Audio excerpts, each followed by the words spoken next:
সংবিধান সংস্কার পরিষদের শপথ নেয়নি বিএনপি। তাহলে বিএনপি কি নিজের গর্ত নিজেই খুঁড়ছেন? 24 জুলাই আগস্টের গণ অভ্যুত্থানের ফলে শেখ হাসিনা দেশ থেকে পালিয়ে গেছেন। সেই পালিয়ে যাওয়ার পরে একটি অন্তর্বর্তী সরকার গঠিত হয়েছে। সেই অন্তর্বর্তী সরকারের সর্বশেষ 2026 সালের 12 ফেব্রুয়ারি নির্বাচনের মাধ্যমে একটি নতুন সরকার গঠিত হয়েছে বিএনপির নেতৃত্বাধীন। এতে বিরোধী দলের অবস্থানে আছে জামাত ইসলামী। জামাত ইসলামী 68টি, জোটসহ 77টি আসন নিয়ে বর্তমানে সংসদে আছেন এবং বিএনপি 212টি আসন নিয়ে একক সংখ্যাগরিষ্ঠতা পেয়ে সংসদে আছেন এবং সরকার গঠন করেছেন। সরকার গঠন করেছেন কোন সুবাদে? সেটি হচ্ছে জুলাইয়ের গণ অভ্যুত্থান। জুলাইয়ের গণ অভ্যুত্থান যদি না হতো তাহলে বিএনপি এই সময় এসে সরকার গঠন করার কোনো সুযোগই ছিল না। বিদ্যমান সংবিধান অনুযায়ী 2029 সালে নির্বাচন হওয়ার কথা, কিন্তু সেই 2029 সালের নির্বাচনটি 2026 সালে হয়েছে, অর্থাৎ 3 বছর আগেই অগ্রিম নির্বাচন হয়েছে। সেই নির্বাচনে বিএনপি একক সংখ্যাগরিষ্ঠতা নিয়ে সরকার গঠন করেছে। এই যে বিএনপি জুলাইয়ের গণ অভ্যুত্থানের বেনিফিশিয়ারি হয়ে গেল এবং জুলাই গণ অভ্যুত্থানের বেনিফিশিয়ারি হয়ে সরকার গঠন করলো, গঠন করে যেই কাজটি করলেন সেটি জনমনে ব্যাপক সংশয় এবং সন্দেহ দেখা দিয়েছে।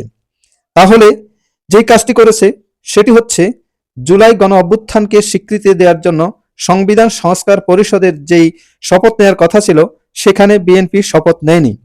তাহলে বিএনপি কি জুলাই গণ অভ্যুত্থানকে অস্বীকার করতে যাচ্ছে?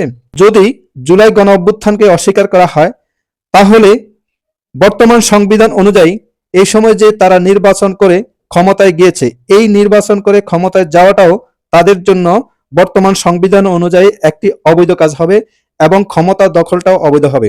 যদি জুলাই গণ অভ্যুত্থানকে স্বীকৃতি দেওয়া হয় তাহলে জুলাই গণ অভ্যুত্থানের যেই সংস্কারগুলো করা হয়েছে ঐক্যমত্যের ভিত্তিতে, সেই সংস্কারগুলো সংবিধানে অন্তর্ভুক্ত হবে এবং বর্তমান যে সরকার আছে সেই সরকারটিও বৈধ হবে। কিন্তু সেটি না করে যদি কেউ এর বিপরীত করার চেষ্টা করে তাহলে যারা ক্ষমতায় এসেছেন তাদের ক্ষমতাও দখল করা একটি অবৈধ হবে। এবং যেই 5 আগস্টের পরে একটি সরকার ছিল অন্তর্বর্তীকালীন সরকার, সেই সরকারটিও বিপদে পড়ার সম্ভাবনা আছে।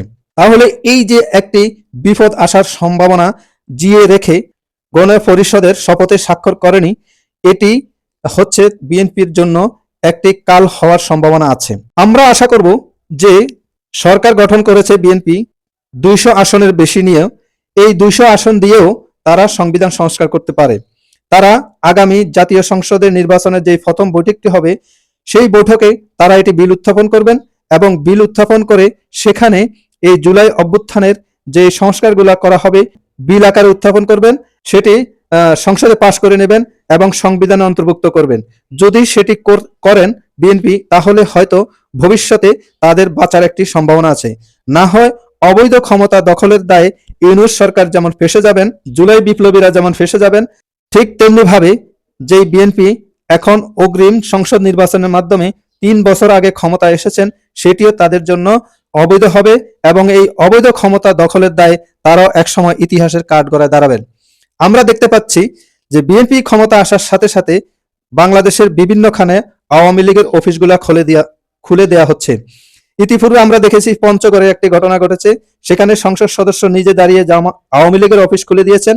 আজকের একটি লেটেস্ট ঘটনা, সেটি হচ্ছে নোয়াখালী শহরের আওয়ামী লীগের অফিসটিও খুলে দেওয়া হয়েছে। সেখানে আওয়ামী লীগের নেতা কর্মীরা অফিস খুলে দিয়ে জয় বাংলা স্লোগান দিয়েছেন এবং এভাবে দেখা যাচ্ছে যে তারা আস্তে আস্তে মাঠে উঠে আসছেন এবং তাদের সাংগঠনিক কার্যক্রম পর্যায়ক্রমে জোরদার করছেন। যদি সেটি করে তাহলে বিএনপির জন্য বিপদ।